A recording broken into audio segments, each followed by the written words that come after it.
Dámy a páni, dobré ráno. Dovoľte, aby som vás privítal na dnešných raňajkách elektromobilitného ekosystému. Keďže aj posledná kontrola nohavíc dopadla dobre, tak sa môžeme pustiť aj do debaty. Tieto raňajky nie sú prvé, ale je veľmi dobré, že sa vás toľko si našlo čas zúčastniť sa tohto podujatia. Elektromobilita je vec, ktorú všetci vnímame z rôznych dôvodov, prečo o tom budeme hovoriť, ale čo je extrémne dôležité, je práve to, ako sa náš dnešný hostiteľ volá, čiže ekosystém elektromobility. Ono je to dôležité hlavne preto, lebo môžeme vnímať ekosystém ako v tomto prípade súbor firiem, ktoré poskytujú rôzne dieliky tej zložitej skladačky, ktorú voláme elektromobilita, ale ja práve som sa skúšal len tak v rámci debaty ešte pri tej rannej káve pýtať, že či tie firmy, ktoré sú toho súčasťou, vnímajú ako súčasť aj vás. Rátam s tým, že mnohí z nich ste v nejakej podobe už ich zákazníkmi a klientmi. Ono je to pravda, pretože akýkoľvek vedec sa vám bude vyjadrovať, a teda ak nejakého poznáte, určite ste to už zažili, k téme ekosystému, on povie, že súčasťou sú všetky organizmy v systéme. To znamená, že je to dôležité. Dôležité je to preto, lebo aj keď potrebujete, aby sa ukázali tie správne reporty, aby ste používali tie správne autá, na konci dňa váš biznis nie je prevádzka elektromobilov, ale ten biznis, ktorý máte napísaný v obchodnom registri, a tomu sa potrebujete venovať, a prevádzka elektromobilov k tomu musí byť hlavne funkčný nástroj. A ako to bude, o tom bude dnešná debata. Ten prvý panel bude mať takú strategickú podobu, spýtať sa o tom, kam sa pohybuje samotná elektromobilita. Kým sa do neho pustíme, ešte mám jednu takú organizačnú vec. Pokiaľ chcete v rámci debaty položiť nejakú otázku, odporúčam aj zo škôl overený spôsob. Len počkajte, prosím, kým vám dám mikrofón, aby sme sa dobre počuli. Eventuálne, ak to chcete vybavovať aj priebežne, na rôznych miestach tejto sály, ale aj na tabuli je QR kód na slajdok, na ktoré sa viete pripojiť aj online a viete dať nejakú otázku aj do toho, ja ju uvidím a môžem sa ju spýtať aj za vás, pokiaľ by ste mali nejakú možnosť. Takže teraz už poďme do debaty. Najprv mi dovolte predstaviť rečníčku a rečníkov tohto panela, ktorého témou je, kam smeruje elektromobilita v Európe a aké pred ňou stoja, aký má za sebou vývoj a hlavne aké pred ňou stoja výzvy a príležitosti. Spýtame sa to pani Lucie Čižkovej, ktorá je generálnou riaditeľkou Business League Slovakia. Dobré ráno. Dobré ráno, prajem. Pán Peter Badík je spoluzakladateľ a vedúci partner spoločnosti Greenway. Pekné ráno, prajem. A pán Jaroslav Hercog je generálny riaditeľ Škoda Auto Slovensko. Dobré ráno, prajem. Myslím si, že predstavovať vám ktorúkoľvek z týchto firiem by bolo strácanie vzácneho času, takže skúsim sa spýtať rovno takú vec, ktorá vám asi o biznise všetkých troch zúčastnených niečo povie. Môžeme ísť pokojne kolečkovým spôsobom. Ako vnímate momentálne stav rozvoja mobility v praxi? Možno nie je také tie vzletné reči, o ktorých sa hovorí, ale skôr ako to naozaj momentálne funguje a čo sa zatiaľ stalo a čo sa teraz momentálne deje. Navrhujem začať podľa bontónu, takže dámou. Pani Čižková, nech sa páči. Tak predpokladám, že mobilitou ste mysleli elektromobilitu, takže naozaj ten vývoj vnímam aktuálne ja veľmi pozitívne. Napriek tomu, že tie čísla nie sú nejaké vysoké, tak som súčasťou tohto príbehu už takmer 10 rokov, odkedy som vlastne aj v Business League a dokážem porovnať, aký stav vlastne celkovo elektrických vozidiel alebo elektrifikovaných vozidiel bol pred tými 10 rokmi a bol teraz. A myslím si, že napriek možno všetkým možným názorom to Slovensko robí dobre. Nejdeme do nejakých raketových, vzletných, veľmi rýchlych transformácií, ale skôr ideme premyslene, krok po kroku a jednoducho nie je to úplne jednoduchá téma, takže mne sa páči to, že ideme do toho premyslene. Ďakujem veľmi pekne. Peter? Tak ako Lucia hovorila, už sme v tom biznis elektromobility motáme dosť dlho, alebo kráčame v ňom. Sme určite v najlepšom bode, ako sme kedy boli. To stále kontinuálne platí, stále sa to zlepšuje. Počet aut aj na Slovensku aj tento rok rastie oproti minulému roku. Myslím si, že aj to vnímanie verejnosti elektromobility sa výrazne zlepšuje. My si všetci pamätáme doby, kedy sme to museli naozaj brániť s štítom a mečom, aby sme ubránili dobré meno elektrickým autám. Dnes už to asi nie je potrebné. Ale treba zase na druhej strane priznať, že všetci čítame tie noviny, že ten sentiment je teraz nie ako úplne ideálny. A ja to schválne nazývam sentiment, pretože nemyslím si, že sú tam tie technologické fundamenty, ktoré by smerovali k tomu, že by sme sa mali nejakým spôsobom obávať o budúcnosť tejto technológie. Ale ten sentiment ako keby nie je teraz akože úplne fajn a ja skúdom aj poviem, že možno za ten čas, čo robím v elektromobilite, kedy to v podstate bolo konštantný rast a možno niekedy pomalší, niekedy rýchlejší, tak teraz ten sentiment je taký zvláštny, ale myslím si, že sú na to nejaké dôvody, možno sa tomu nebudeme baviť, myslím, že tie dôvody sú dosť dočasné, ja už vidím také svetielko na konci tunela, myslím, že ten rok 25 bude výrazne lepší, aj čo sa týka čísel a tým pádom aj toho sentimentu, ale myslím si, že všetci, čo tu sú, tak o elektromobilite rozmýšľajú v takých dlhodobých perspektívach, nie je to nejaký módny výstrelok, že si teraz potrebujete kúpiť nejakú novú hračku, ale bavíme sa o implementácii aut do flotíl, čo sú rozhodnutia, ktoré sa aj rodia roky a ktoré sa aj implementujú roky. Takže myslím si, že to, že je chvíľku troška horšia nálada, zase nie je to, čo by malo nejakým spôsobom tie rozhodnutia rozkývať. A ak áno, tak pravdepodobne to nebolo úplne silné rozhodnutie a tým pádom možno treba ešte trochu chvíľu počkať. Ďakujem vám pekne, pán Hercog. Tak ja si myslím, že prechod na elektromobilitu není žiaden krátky šprint, ale je to skutočne dlhá transformácia, ktorú máme pred sebou stále ešte, aj keď mnohí z nás sa tým zaoberajú už dlhé roky, tak stále sme v počiatku celej tejto transformácie, pretože nás čaká kopec veľkých úloh s týmto prechodom. Je veľmi dobré, že to povedomie o elektromobilite ako takej stále narastá a ten záujem firiem, a cítime to aj my ako importér aut na Slovensku, je stále čím ďalej väčší a väčší. Musíme si ale tiež priznať, že momentálne sa nachádza na takej križovatke práve s takou náladou, ktorá úplne nepraje rozvoju. Napriek tomu ale ja som presvedčený, že tá budúcnosť elektromobility ako takej, ako nového pohonu pre 21. storočie je nezvratiteľný trend, ktorý sa nezvráti. A to, že momentálne tá diskusia prebieha, alebo v niektorých krajinách elektromobilita zažíva krušnejšie časy z pohľadu predajných čísel, ešte neznamená to, že sa ako keby vrátime znovu naspäť a povieme, to bol špatný smer. Vidíme to naopak na číslach iných krajín, ktorí systematicky pristúpili k implementácii, adopcii tohoto trendu. Nielen preto, že je to pohon, ktorý výrazne prispieva k zníženiu uhlíkovej stopy, ale predovšetkým aj preto, že znižuje závislosť na fosílnych palivách a znižuje ako keby alebo uprednostňuje pohon, ktorý je efektívnejší z princípe.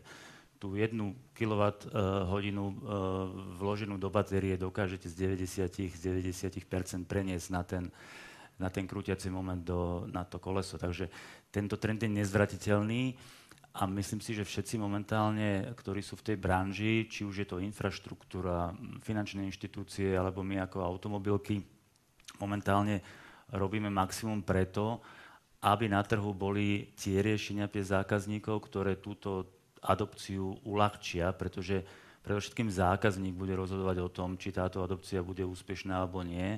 A všetci tí stakeholderi sa musia posnažiť teraz o to, vrátane samozrejme vlád, ale tu by som teraz nechal stranou, pretože tu dokážeme v tomto kruhu asi najmenej tu ovplyvniť. Tak sa musia snažiť o to, aby tá adopcia pokračovala tým trendom, ktorým nastúpila, pretože to je ten jednoznačný trend, ktorý je nezvratiteľný.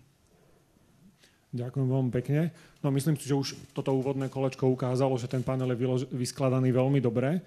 A som veľmi rád, že ste to zarámcovali z troch strán, ale veľmi, veľmi správne, že sa elektromobilita posunula z čias technologického výstrelku do podoby už takého čiastočného každodenného biznisu, ktorý má aj nejaký ten rozmer pomoci nielen životnému prostrediu, ale na konci dňa aj možno, že nejakej energetickej samostatnosti.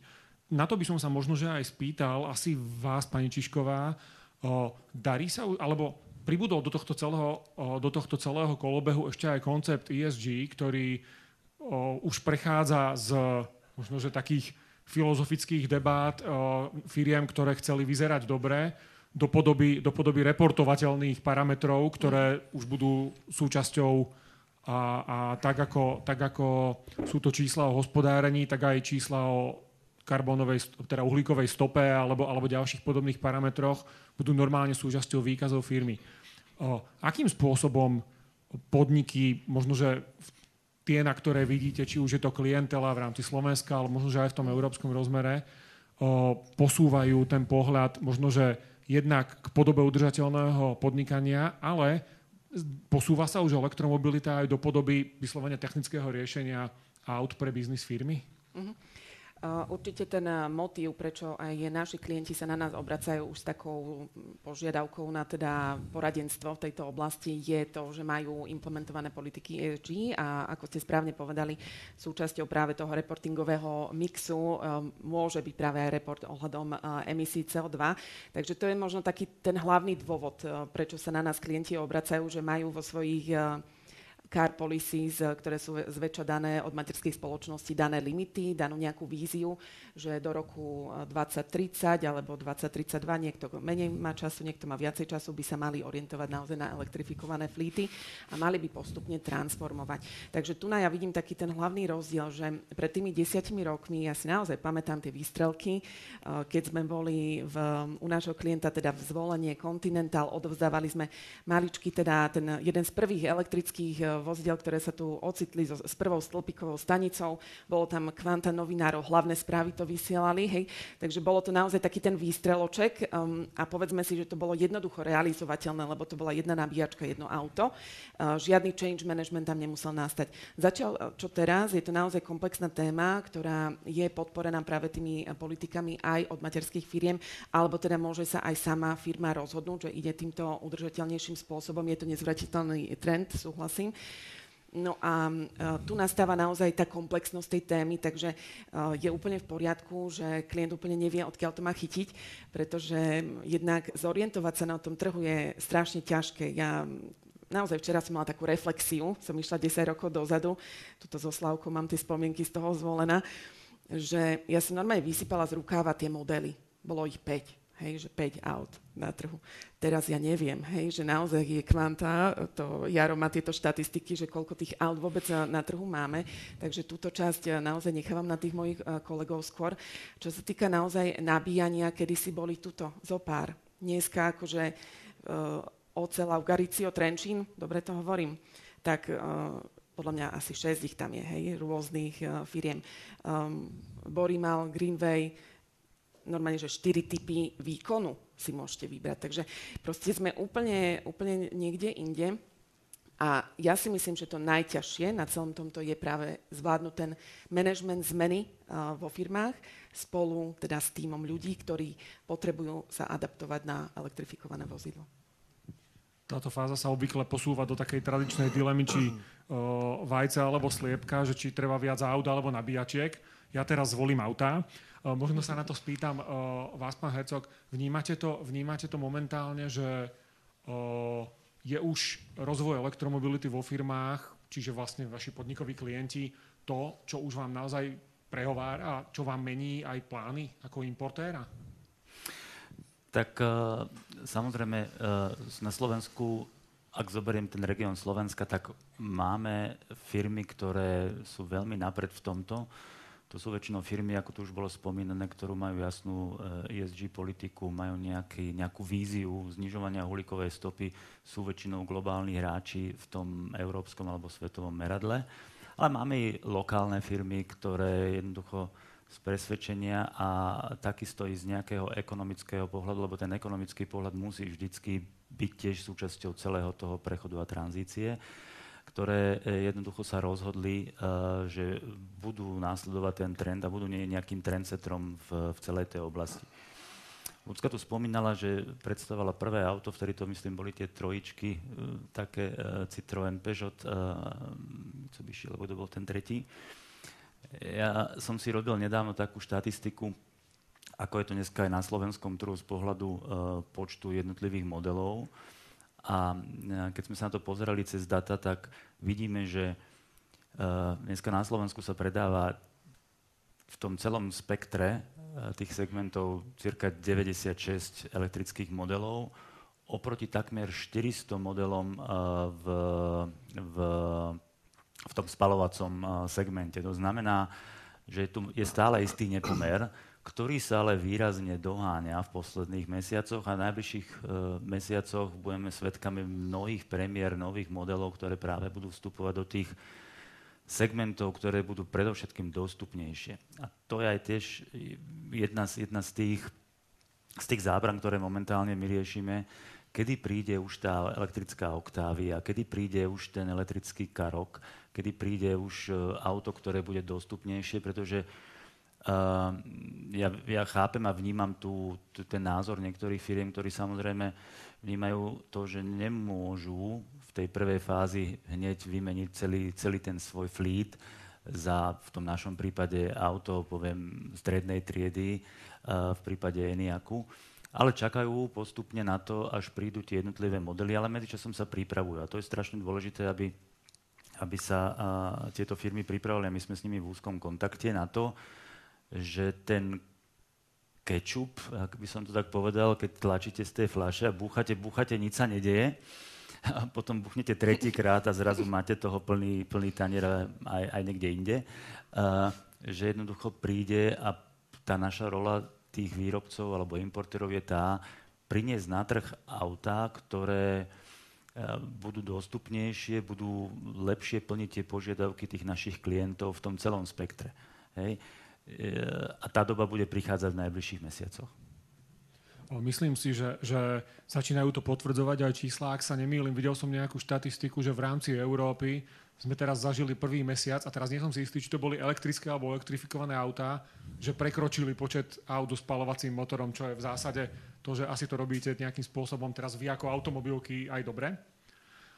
Ako sa to hýbe v tej oblasti nabíjačiek, Peter? Možno, že aj porovnaní európskeho vývoja a u nás, je to momentálne driver, alebo teda to pomyselné druhá časť vajce sliepka, ktorý by pohýňal rozvoj elektromobility, alebo ešte je to nejakým spôsobom bariéra? Východná Európa, povedzme Slovensko, ak sa na to pozriem z tohto nášho pohľadu, ona vždy bola v tom stave, že tej nabíjacej infraštruktúry bolo obrazne povedané viac ako aut.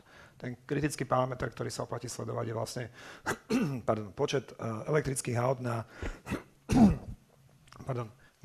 jednu nabíjačku. A verejnú nabíjačku väčšinou sa pozeráme na DC nabíjačky. A tento parameter je teraz, štatistika bola, že na Slovensku kvázi najlepší, to znamená, že máte najmenší počet elektrických aut registrovaných v krajine na jednu verejnú nabíjačku. Dôležité sú asi tie DC nabíjačky z hľadiska toho, ako je dostupnosť a použitie toho auta, povedzme, na cesty po Slovensku. To znamená, že pre nás ako prevádzkovateľ infraštruktúry, tak je to možno nie až taká dobrá správa, samozrejme, pretože tým pádom počet tých nabíjaní na jednu nabíjačku, ktorú postavíme, nie je taký veľký a to tzv. Utilizácia je nízka. To je fakt, ako keby to číslo je, povedzme, v Poľsku, kde pôsobíme, dvakrát také veľké, je tam dvakrát toľko aut na jednu nabíjačku a aj tá utilizácia je v podstate dvojnásobná na tej sieti, ktorú tam máme. Ale pre vás ako používateľov elektrických aut je zase dobrá správa, pretože to znamená, že s veľkou pravdepodobnosťou na tej nabíjačky vy nebudete čakať. Pretože alebo väčšinou bude prázdna, väčšinou bude s plným výkonom a dostupná na to, aby ste ju použili. Ono v tom vývoji tej nabíjacej infraštruktúry sú také dve fázy. Tá prvá fáza je fáza rozšírenia, to znamená, aby na tej mape bolo dostatočné miesto bodiek, aby tam neboli biele miesta. A potom je taká fáza zahustenia, to znamená, aby tam, kde už tie nabíjacia infraštruktúra je, tak aby sa vlastne zahusťovala s tým, ako prichádzajú nové elektrické autá do tej krajiny. My sme na Slovensku si myslím niekde už na konci tej fázy toho rozšírenia, to znamená, že tá mapa, keď si ju pozrite, tak je obodkovaná dostatočne. Samozrejme, ústota tých botiek v Bratislavskom kraji je úplne iná ako v Prešovskom kraji, ale v zásade to aj kopíruje používanie elektrických aut v tých jednotlivých lokalitách, takže myslím si, že toto ako keby geografické rozšírenie je pokryté dobre a v podstate dochádza k tomu zahusťovaniu. A tak, ako som povedal, ten parameter v zásade vás nepustí, to znamená, že ten počet elektrických aut na jednu DC nabíjačku na Slovensku je najnižší v Európe, takže vlastne sme prestávaní, dá sa povedať. No, taká je situácia. Teraz by stalo počkať na tie autá. Pani Čižková, čo sa týka priamo používania elektrických aut vo firmách, čo vnímate možno, že či už z hľadiska pohľadu tých firiem, alebo aj takých praktických aspektov, ako to, čo im tomu pomáha, alebo to, čo to nejakým spôsobom brzdí?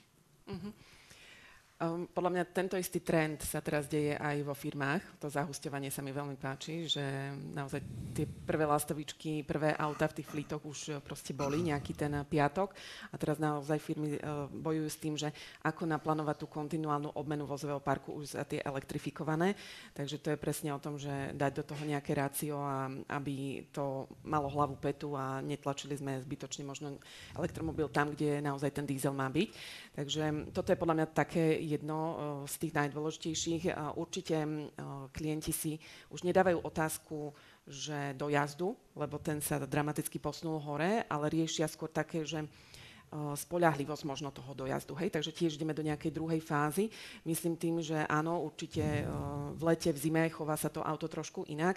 Takže práve aj s Jarkou sme sa posledne na obede bavili, že čo keď akože nenájdem náhodou nabíjačku a som niekde a už to mám 15%, tak práve mi vnúkla takú myšlienku, že overiť tie asistenčné služby. Hej? Takže už možno aj toto zaujíma klientov. Hej? Že čo keď náhodou, lebo sa to netýka len proste jednej osoby, ale naozaj zamestnancov tej firmy, ktorí potrebujú byť mobilní a stane sa mi. Takže tuto máme druhú našu partnerku, Evku Štiefucovú z ASI, ktorá stojí vlastne za Business Lease asistenčnou službou. Takže hneď som jej teda napísala, volala, že Evi, jak to máme. Takže aj toto je tá dôležitá vec, je to poriešené. Ostanete náhodou vysieť, zoberú, odtiahnu na najbližšiu nabíjaciu stanicu, dobre vedieť, že tých pointov proste je strašne veľa. Takže toto bolo možno taká ďalšia oblasť, ktorú sme v poslednej dobe riešili. Ja si myslím, že to je jedna z veľmi dôležitých častí celého toho procesu transformácie práve do tých firemných flítov. A vás je to väčšina práve z tých firiem. Pretože tí key decision makeri, tí rozhodujúci ľudia, ktorí o tom rozhodujú, častokrát majú za sebou tých ľudí, ktorí žijú vo všetkých tých predsudkoch k elektromobilite. Ja s tým nikam nedojdem, ja tam zmrznem niekde, keď pôjdem, budem furt nabíjať, hej, furt tu nebudem a tak ďalej. A preto je extrémne dôležité, a v tejto fáze treba my ako naša značka, máme vyvinutý program pre firmy, nechať nás, to spolu samozrejme s tým managementom, celý ten proces vysvetliť tým zamestnancom a predovšetkým nechať to tých zamestnancov vyskúšať práve v tom ideálnom prostredí, kedy má k dispozícii auto, má k dispozícii nabíjacú kartu. Nie je to na pol hodiny ani na hodinu, ale je to na týždeň. Nech si do toho Liptovského Mikuláša alebo aj do Košic zajde. S tým, že proste nainštalujeme tú aplikáciu, z okolností my spolupracujeme tu s Greenwayom, tak, aby ten proces proste bol čo najmenej rušivý, tak ako pán Chavada rozpráva, pretože to strašne ovplyvňuje celý ten systém prechodu. A keď nie sú spokojní zamestnanci, tak je to pre toho riaditeľa veľká prekážka a samozrejme ľahký argument na to, veď oni to nechcú. Hej? Ja som urobil všetko preto, ale oni to nechcú. Ale ak sa to spraví skutočne veľmi systematicky a postupne, adopciou prvých aut, adopciou nabíjacej infraštruktúry práve vo firme, tak aby tí ľudia, keď prídu do práce, kde trávia väčšinu svojho života, alebo minimálne teda, keď 8 hodín spia, 8 hodín pracujú a 8 hodín venujú niečomu inému, tak 1/3, tak aby tento celý ekosystém, ktorému sa aj my v rámci našej platformy venujeme, proste fungoval, pretože to bude aj do budúcna jedna z kľúčových vecí akceptácie zo strany ľudí, pretože dneska ľudia sú tou dôležitým nástrojom pre tú adopciu a pri motivačných nástrojoch by tento element práve toho hladkého prechodu rozhodne nemal chýbať. Hej? Ak môžem ešte posunúť vetu. Ono to vyzerá ako, že to také soft veci, že poďme tých ľudí edukovať, ale je to strašne dôležité. Poprvé existujú úplne empirické dôkazy, výskumy, kedy si ľudia zozbierali názory na elektrické auto a jeho prevádzku predtým, ako si to elektrické auto vyskúšal a s ním nejaký čas bol a potom. A tam jednoznačne vidieť, že proste ten sentiment sa úplne zmenil. To je prvá vec. A druhá vec je, ja to prirovnávam niekedy k tomu. Predstavte si, ak ste možno niekedy vo firme zavádzali nový software, účtovnícky, ja neviem, CRM alebo čo. No na začiatku vám všetci povedali, že taká zlá vec, že ten starý bol omnoho lepší, toto nemôže fungovať, toto iba nám tu robíte problémy, to nedá, neviem, kde vám kliknúť, neviem čo. No to isté, aj s elektrickými autami. Proste vy, kým tých ľudí ako keby nejako nenasmerujete, neurobíte ten buyout, ak sa hovorí, tak sa jednoducho budú tomu brániť a takisto ako s tým softverom, keď to odflaknete, tak tá bolesť bude dlhá. A keď to urobíte na začiatku dobre, tak ten prechod bude rýchly. Jeden aspekt, ktorý je dôležitý a ten navráva práve tomu, že ten management zmeny je dôležitý, je presne to, čo padlo v rámci našej prvej otázky, že aby firma dokázala čo najlepšie začleniť používanie elektrických aut do svojho každodenného biznisu, čo sa evidentne podarilo. A aby sme nezabudli aj na ten aspekt energetiky, tomu sa nebudeme venovať teraz, na ten máme samostatný panel, ale on bude veľmi dôležitý, lebo toto bude evidentne s rozširovaním elektromobility po firmách extrémne dôležitá otázka aj z hľadiska hospodárnosti prevádzky toho elektrofítu.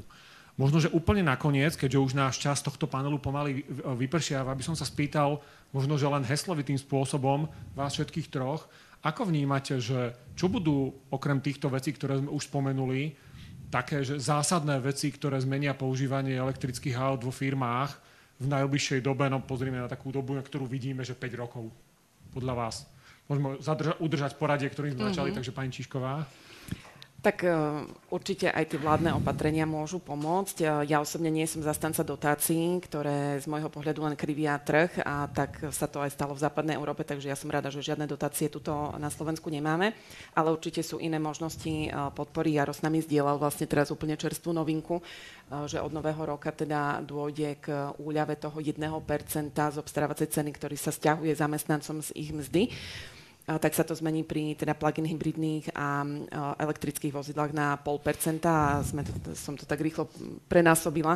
Takže môže to byť celkom zaujímavá suma peňazí. Počas 4 rokov je to na vozidlo 2800 €, keby úspora na odvodoch zamestnávateľa. Takže krát 10, 28 000 € za 4 roky, deleno 4, 7 000 úspora len proste na tom, že aj na plug-iny to platí, je podľa mňa celkom taká zaujímavá vec, čo môže ocenia to aj ľudia, no. Ja si myslím, že určite.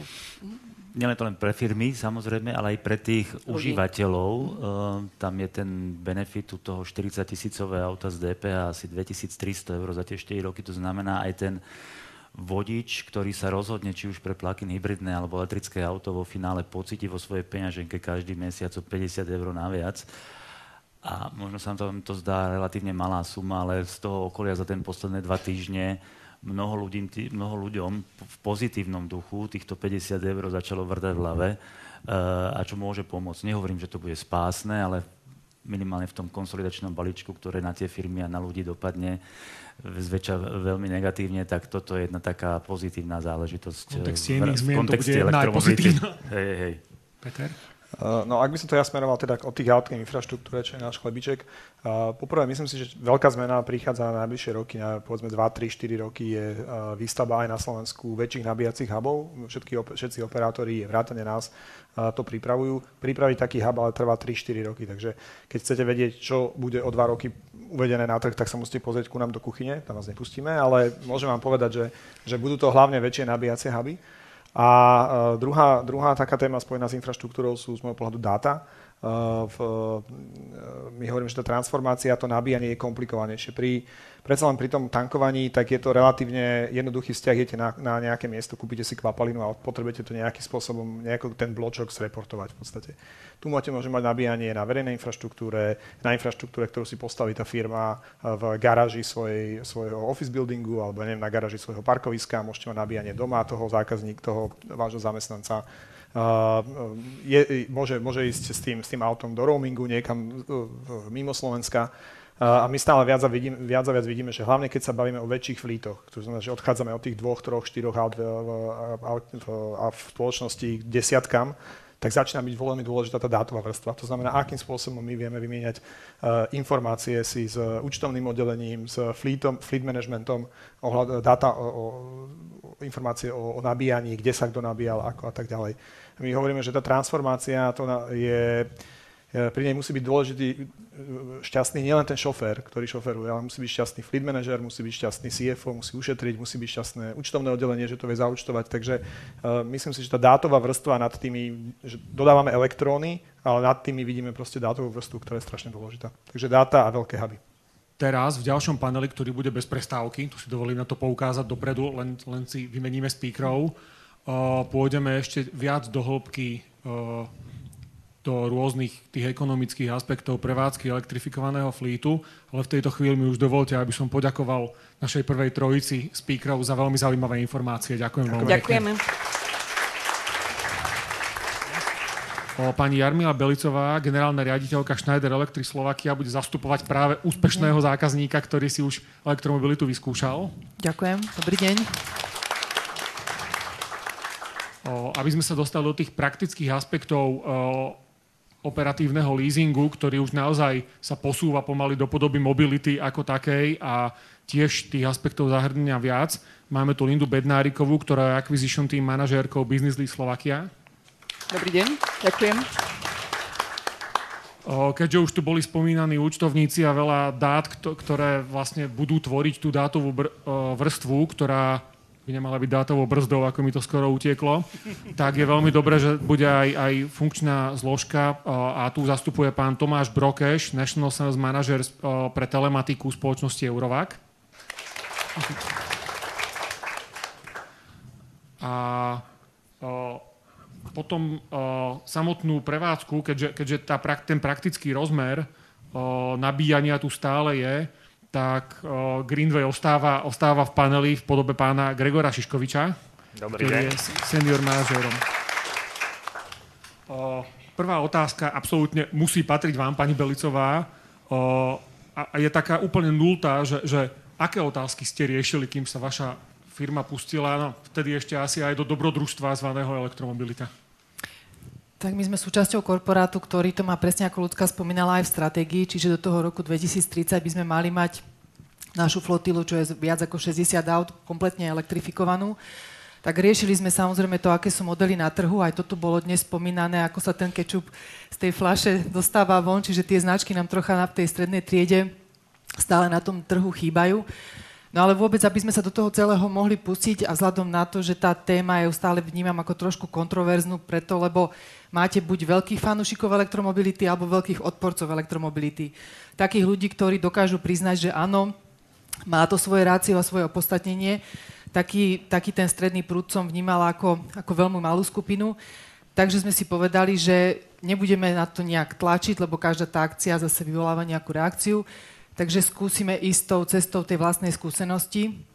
Preto ja som teda bola ako jedna z tých prvých, ktorá som do toho elektromobilu teda sadla v rámci firmy a začali sme riešiť nejaký ambasádorský program. Čiže naozaj ľudí, ktorí mali už nárok na výmenu vozidla a mali záujem o to elektro, tak tým sme ho dali a cez ich skúsenosti vlastne teraz zdieľame aj medzi ostatných ľudí, ako tá elektromobilita naozaj v tej praxi vyzerá a či tie mnohé mýty a legendy, ktoré panujú, sú opodstatnenia alebo sú len prejavom nejakého strachu z niečoho neznámeho. Ešte tú otázku veľmi jemne doplním. Vedeli ste si už tedy dať aj nejaké ciele? Možno, že kvantifikovateľné, lebo je veľmi sympatické, že začali ste tým, že ste to zacielili na ľudí práve pri tej obmene flítu, ale bolo možné už v tej chvíli dať si aj nejaký cieľ? Myslíte cieľ na počet aut? Alebo... Akýkoľvek kvantifikovateľný na prevádzku? Áno, nemali sme úplne na prevádzku, na vyčíslenie nejakých nákladov, porovnanie spotreba versus alebo spolu s obstarávacími nákladmi, ale mali sme taký cieľ zhruba, ako by sme každý rok tých aut do tej flotily chceli vlastne postupne pripájať. Ale nejaký taký špeciálny kvantifikovateľný cieľ špeciálne ohľadom na spotrebu nie, to sme si nedávali. Pani Bednáriková, v rámci operatívneho leasingu dostávate do firiem tie elektrické autá, ale samozrejme práve preto existuje také združenie ako EES, že to, čo všetko musí prísť do firmy, aby sa tam prevádzkovali elektrické autá, je toho viac. Aké sú čo všetko sa musí uskutočniť, aby firma mohla začať používať elektrické autá? A ak pritom spomeniete aj, kto všetko je VS, aspoň rámcovo, tak to bude asi použiteľné. Určite ja veľmi rada práve predstavím v rámci môjho vstupu pánov po mojej ľavej strane. Na odľahčenie musím povedať, že naozaj prechod, alebo teda transformácia na elektrický fleet nie je vôbec jednoduchá úloha, povedzme si úprimne. Vyžaduje spoluprácu viacerých členov, lídrov v jednotlivých oblastiach. A aj preto sme sa rozhodli vytvoriť naše konzorcium, teda ekosystému, aby klient našiel odpovede na všetky otázky na jednom mieste, pretože si uvedomujeme, že je to naozaj komplexný proces, ktorý keby sme roztrieštili na jednotlivé ponuky, tak je ho nemožné jednoducho obslúžiť. Vyžaduje si to holistický prístup a aj keď si v Business Lease sa venujeme už téme elektromobility vyše 10 rokov, tak si uvedomujeme, že len nákupom elektromobilu alebo hybridného vozidla to ani zďaleka nekončí, je to iba začiatok. Takže celkovému tomu procesu predchádza taká detailná analýza, kedy s klientom sedíme v rámci prvej konzultácie, kedy sa ho pýtame na jeho ciele a motivácie toho, čo chce transformáciou tohto flítu alebo elektrifikácie dosiahnuť, či je to zníženie emisí, spotreby paliva, nejaká motivácia zamestnancom alebo jednoducho nabehnúť na tento trend. V prvom rade riešime otázky rôzneho typu, ako je samotné financovanie, čo je ideálne formou operatívneho leasingu, ktoré zabezpečujeme samozrejme my v Business Lease, kedy operatívny leasing vám pomôže ušetriť tú vstupnú kapitálovú časť, kedy ako klient nabiehate priamo na mesačné platby a pokrývame celý rad služieb. To znamená od registrácie cez servis, údržbu, kompletný balík poistenia, náhradné vozidlo, cestná asistencia spomenutá. Takže naozaj čokoľvek, čo vás môže na tej ceste postretnúť. Toto je pokryté balíkom operatívneho leasingu. Samozrejme aj doplnkové služby ako diaľničná známka a nabíjacie karty, čím sa plynule dostávam toť po mojej lavici ku kolegovi Gregorovi, čo sú vlastne tváre aj toho ekosystému, ktoré už riešia ten reálny dopyt, ktorý si medzi sebou teda zdieľame, keď narazíme na klienta, ktorý sa nachádza práve pred otázkou transformácie. A to pokrýva spoločnosť Greenway, kompletnú nabíjaciu infraštruktúru, či už v domácom alebo firemnom prostredí, nabíjacie karty a podobne. A aby sa klient nezbláznil z toho rozúčtovania nákladov, keďže môžem nabíjať na verejnej stanici, firemnej, domácej, za rôzne sadzby, ako Ľudská spomenula, netuším, kde sú aké. Zbieha to do jedného reportingu, veľmi prehľadného. To rozúčtovanie nákladov spolu s telematikou vám pomôže rozlúsknuť spoločnosť Eurovac, čo vlastne pokrýva Tomáš, ktorý určite pôjde v dnešnej debate do detailu. A ak by ste si chceli svoje elektromobily nabíjať nejakou čistou energiou alebo z obnoviteľných zdrojov, či už riešiť nejaké solárne panely, kde, ako a či ich využívať, tak to nám pomôžu pokrývať alebo pomáhajú pokrývať zástupcovia spoločnosti Greenlogy, M3 Soft a Národný energetický projekt. Takže uvedomujeme si, že vnímame aj my trend posunu v tejto téme, či už na Slovensku alebo vo svete, keďže ten záujem o elektromobily sa zvyšuje, či už je to samotným dojazdom, jednotlivými značkami, keďže už každá značka má vo svojom produktovom portfóliu niekoľko modelov, či už plne elektrických alebo hybridných. Ďalej je to tá telematika alebo rozširujúca sa infraštruktúra, výhodnejšie financovanie, takže naozaj je to téma, ktorá nie je ani zďaleka tam, kde sme si mysleli pred 10 rokmi, že bude, ale je dobré o nej rozprávať, ľudí edukovať a postupne sa na to pripravovať, keďže je to budúcnosť. Ak vám to teraz, toto by bol skoro na potlesk na otvorenej scéne, ak vám to teraz vyzerá strašne zložité celé, tak pokúsime sa to trochu rozmeniť na drobné v ďalších krokoch, ale akože dosť dobré. A to je vlastne koniec. Skúsim to začať rozmeniť na tú technickú časť, a to sa týka nabíjania, ale pretože to je najväčší rozdiel, ktorý odlišuje elektrické auto. Takže logicky sa spýtam vás, pán Šiškovič, možno nie až toľko otázok, aby ste nastolili, ako padlo teraz, ale len tak jednoducho, tá základná väčšinou je, že či sa firme oplatí nabíjať, tak povediať doma, a to znamená, že priamo vo firme, alebo využívať verejné nabíjačky. Ako sa rieši táto základná dilema, ako je dobre začať pri vstupe firmy do elektromobility, respektíve, čo už je asi otázka, ktorú podľa toho, ako sa zdvíhali ruky, viaceré firmy riešia, aj pri zmene toho, aké množstvo aut firma používa. To znamená pri nejakom škálovaní využitia elektromobility. Ja som sa už bál, že nebudem mať plný čo vlastne povedať, ale ďakujem za otázku. Teda. V princípe máme rôzne možnosti nabíjania toho vozidla, hej, že rôzne lokality, ako ste spomínali, že oproti spaľovaciemu vozidlu, ktoré proste dostane človek nejakú tankovaciu kartu, dostane kľúče, vyberie sa do sveta, tankuje na benzínkach, tak tá elektromobilita funguje troška inak a tie možnosti nabíjania sú teda rôzne. Momentálne, keďže žijeme na Slovensku a máme dotovanú elektrickú energiu pre domácnosti, tak najlacnejšie nabíjanie je jednoznačne doma. Aj tam akože všetci sa na to skladáme, ale tam tá ekonomika proste nepustí. Tam cena 12-13 centov za kWh je bezkonkurenčná oproti všetkému ostatnému. Následne potom samozrejme nabíjanie na lokalitách zamestnávateľa, teda nejaká infraštruktúra, ktorú si vybuduje konkrétna firma. To je to druhé najlacnejšie, alebo druhá najlacnejšia možnosť. A samozrejme tá najdrahšia možnosť, ktorá je, tak je tá verejná infraštruktúra. My v princípe máme viacero fleetových zákazníkov, ktorí majú tie fleety už desiatky aut, niektorí aj dokonca sa blížia k hranici 100 čisto elektrických vozidiel. A my už tie data máme. Vieme, ako sa proste správajú tí vodiči. Sú to vodiči, ktorí teda dokážu prenabíjať aj 1500 kWh mesačne, čo v priemere, keď sa bavíme, že 20 kWh môže byť na 100 km taký priemer, tak sú to porcie kilometrov okolo 5-6 tisíc, takže behajú tí ľudia. Sú to teda obchodná firma, takže oni nevedia nabíjať len u seba doma, nevedia nabíjať len u seba na pobočkách firmy. Takže v rámci týchto dát vždycky tá firma príde a keď je tá možnosť nainštalovať wallbox zamestnancovi doma, tak im to nainštalujú. Aj keď ten nejaký prvotný náklad tam samozrejme je, tak v princípe tá návratnosť pri tých cenách je rok a pol pri takýchto nájazdoch. Takže keď to možno zhrniem, jednoznačne najlepšie nabíjať na vlastných nabíjacích staniciach. Samozrejme, nabíjaniu na verejných staniciach sa nevyhnete, ale keď je možnosť, tak určite sa snažiť tlačiť to na firmu a k svojim zamestnancom. Ďakujem veľmi pekne. Pán Brukeš, myslím, že uvedenie, že aby sa vaši účtovníci nezbláznili, je najlepší pre-sales argument, aký som kedy počul, musím povedať. Akým spôsobom sa dá zladiť naozaj zaradenie firiem do všetkej možnej účtovnej a reportingovej agendy firmy a možno, že aj naozaj s ohľadom na to, čo sme už spomínali, že okrem tých finančných ukazovateľov budú čo chvíľa súčasťou, v podstate už mnohých firiem aj sú, aj rôzne reportingy v oblasti ESG.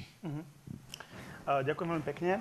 Tak áno, je pravdou, že vlastne našou úlohou je vlastne rozúčtovať tie náklady, ktoré vzniknú tým nabíjaním tých vozidiel, ale nie len možno nabíjaním, ale stále sú vo flitoch aj vozidlá, ktoré sú spaľovacie.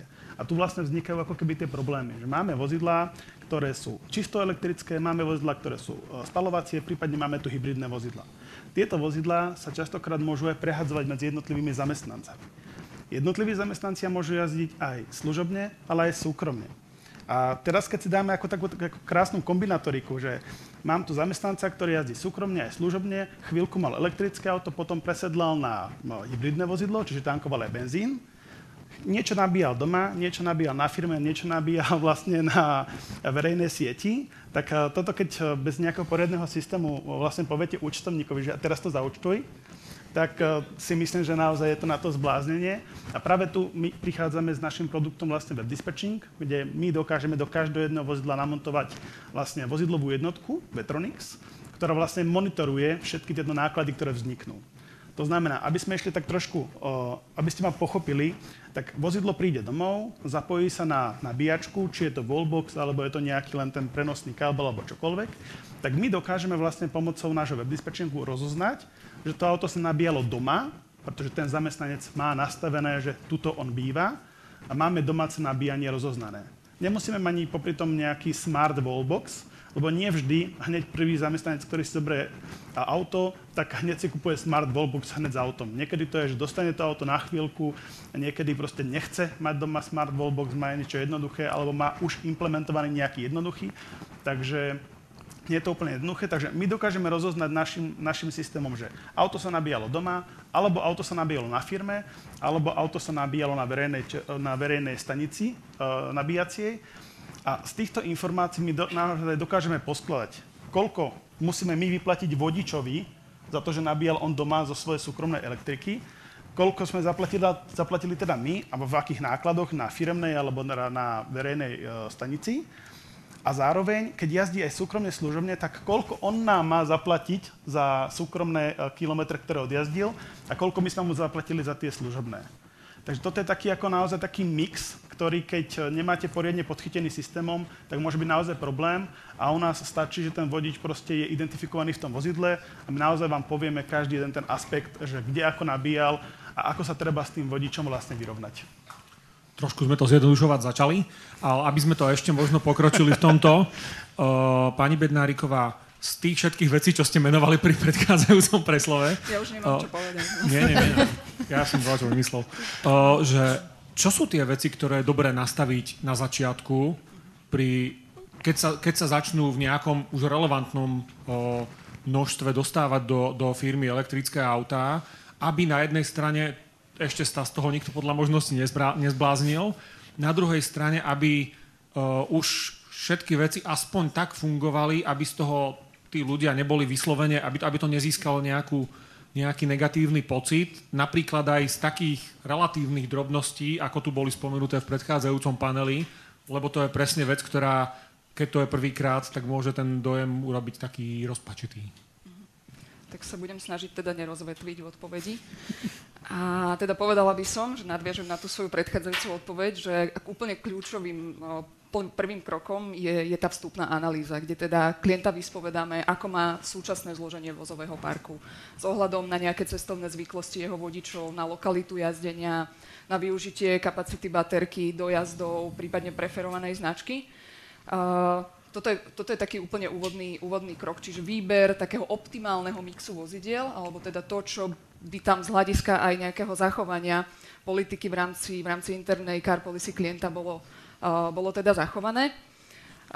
Výstupom tohto tzv. EV scanu, to je náš taký interný materiál, je to 6-stupňový konzultačný nástroj, môže byť teda vlastne také nasetapovanie toho, že aká je tá súčasná situácia, koľko, dieselových vozidiel jazdíte, benzínových, aký je ten potenciál prechodu na čisto elektrické vozidlá na základe týchto vstupov, ktoré ste s nami našerovali, aká tam môže byť potenciálna úspora emisí CO2, aká potenciálna úspora na palive. To vôbec neznamená, že keď má teda vozový park klienta 20 vozidiel, že teda 20 ich musíme rovno v prvom kroku elektrifikovať.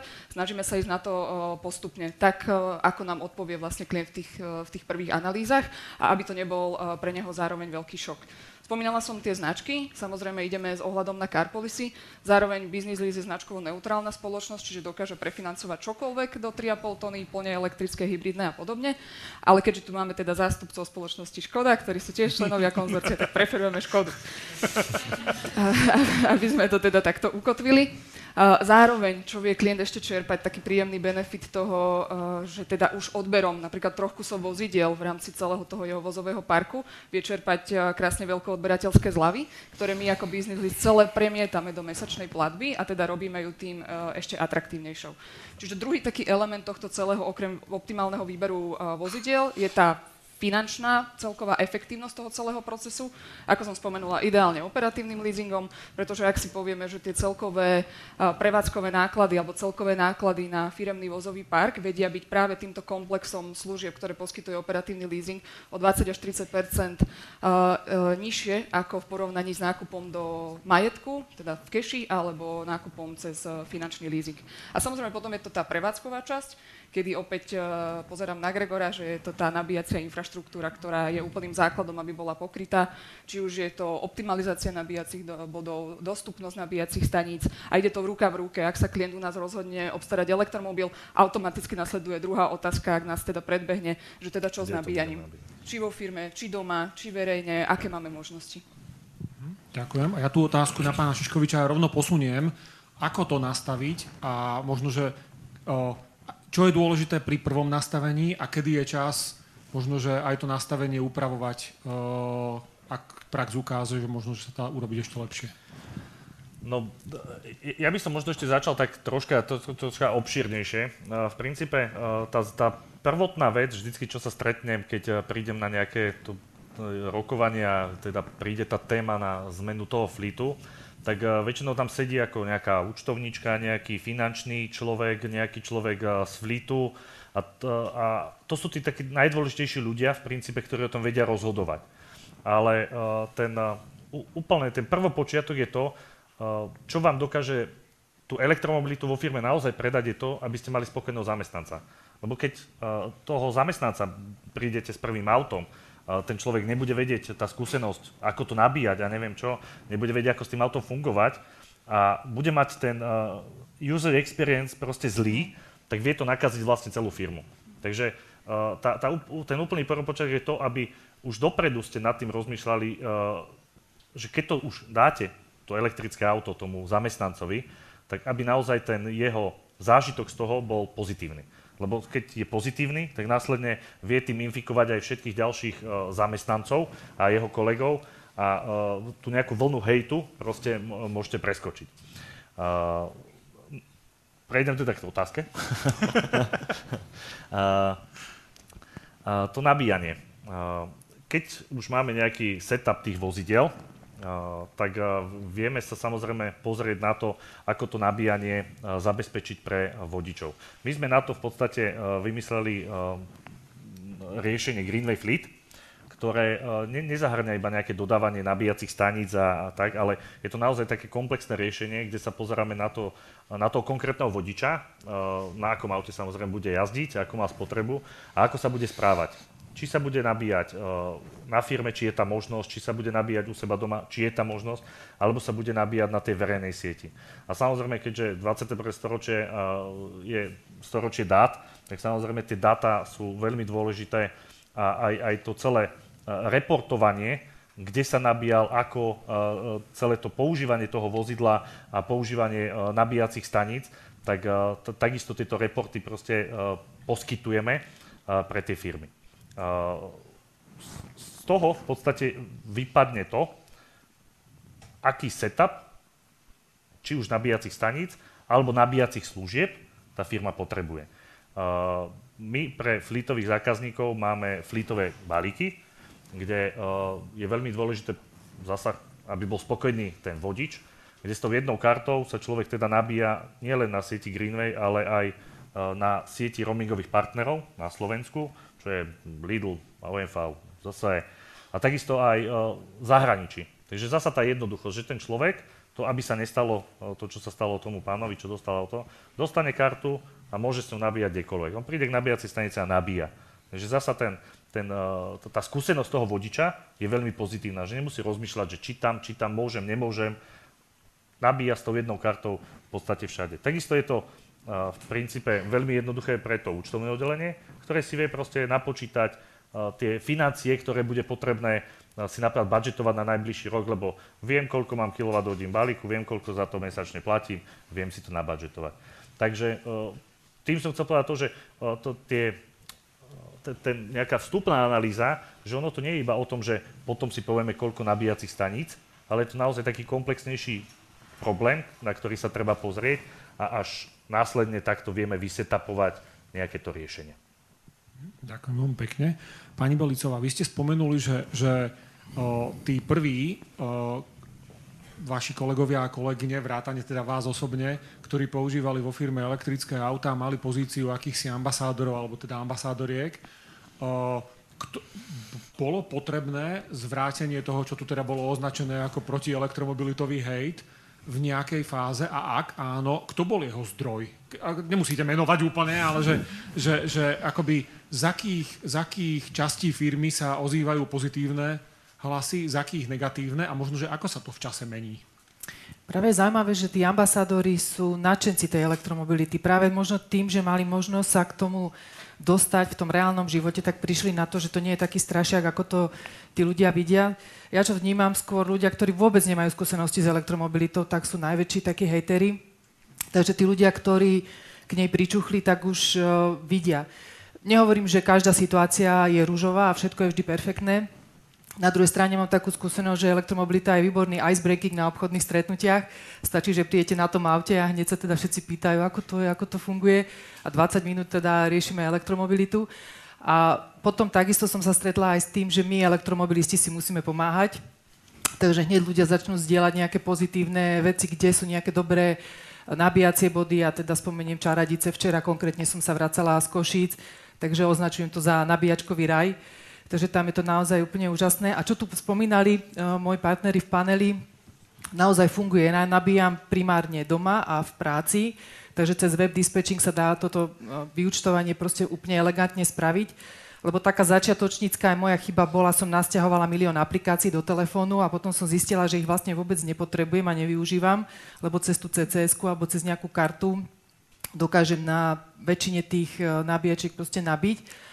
A takisto prichádzame aj na to, že aby nás práve tí účtovníci proste neprizabili, tak sa snažíme minimalizovať počet faktúr nejakými sumárnymi faktúrami, hľadáme to také efektívne riešenie.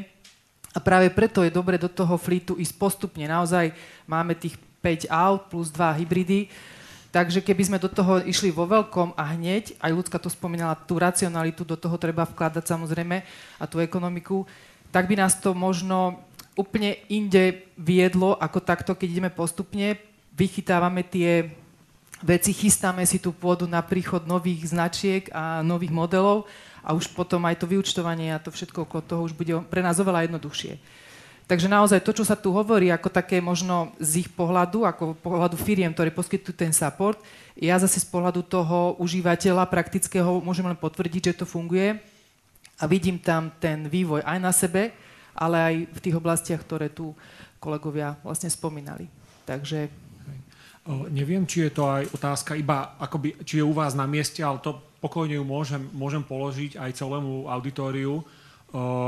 Používajú elektrické autá vaši kolegovia a kolegyne tak, že ho majú pridelené, alebo máte aj referenské elektrické autá a či to nejak ovplyvňuje prevádzku?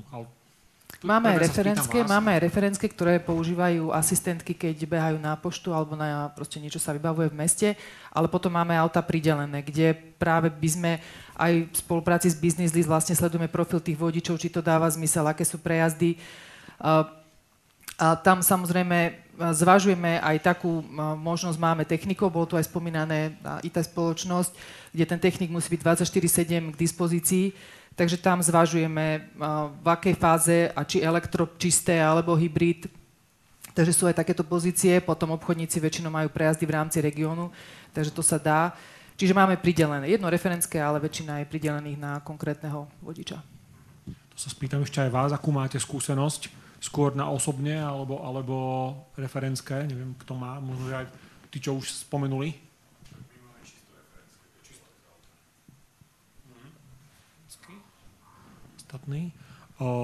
Dobre. Medzi tým tu padla aj konkrétna otázka, ktorou možno, že ju skúsim ju priložiť vám, pán Brokež, ale možno, že ju nakoniec bude zodpovedávať pán Šiškovič. Tá znie, že ako počítať, že koľko sa má platiť zamestnancovi, pokiaľ nabíja doma. Základná otázka je, či to je technicky možné, to asi povie pán Šiškovič. Potom že kto to počíta a potom, že ako sa to platí. Kto to platí. Ja len rýchlo doplním, že mne sa to tiež prepláca, keď doma nabíjam, takže to funguje. Takže dá sa to. Otázka zodpovedaná. Tak ja to môžem zobrať tak zo všeobecnosti, čo sa týka vlastne tohto, tak ono oficiálne ako nie je kolónka v zákone na to, že ako preplácať vlastne domáce nabíjanie. V susedných Čechách to majú na to ako keby zákon, ako to preplácať.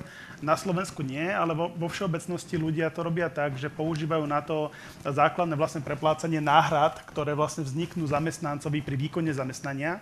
A to vlastne je toto náhrada. Keď on nabije služobné vozidlo doma, tak je to vlastne ako keby klasická náhrada. To znamená, že jemu stačí buď, ak má nejakú faktúru od dodávateľa vlastne elektriky, tak dokladovať, akú cenu vlastne on elektriky má a musí potom vydokladovať, že koľko toho dobil do toho vozidla. Môže to vydokladovať pomocou buď nášho systému, že naozaj povieme mu, že v tejto lokalite proste do toho vozidla išlo toľko kWh, prípadne to môže ísť priamo cez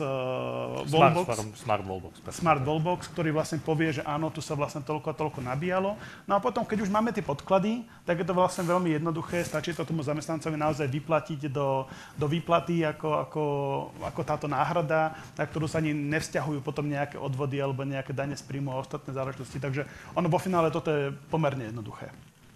A ešte tú otázku doplním. Je to možno, že aj pre priebežnú optimalizáciu je toto, ešte kým sa teda dojde k tomu dopočítávaniu, je to aj spôsob, kedy narátať, alebo kedy možno odhadnúť v rámci optimalizácie, že je naozaj dobré dať tomu zamestnancovi nabíjačku domov? Alebo je to rozhodnutie, ktoré musí padnúť na začiatku, alebo môže byť súčasťou už neskoršej optimalizácie? Toto jednoznačne.